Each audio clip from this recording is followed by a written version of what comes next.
Boy child ubalulekile. Boy child, you are allowed to be heard. Boy child, it's okay for you to cry. It's okay for you to speak up.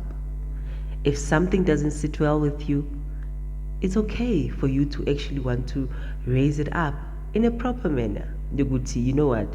1, 2, 3 ayingihlezi kahle.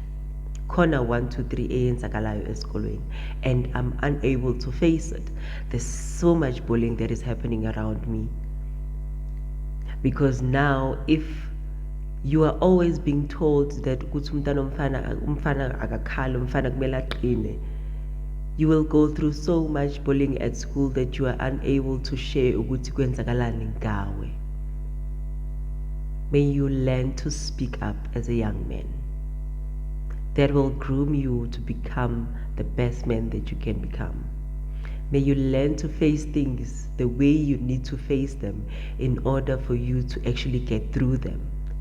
Keeping quiet ngezinto just because you think ukuthi you're gonna be mocked for actually speaking up, or you're gonna be made fun of for actually having told ekhaya ukuthi you're facing 1, 2, 3, it will do you no good.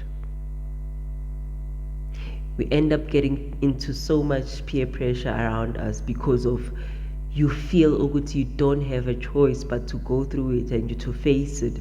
You don't have a choice but to join that group of smokers, because if you don't, they will make you feel like you're a nobody.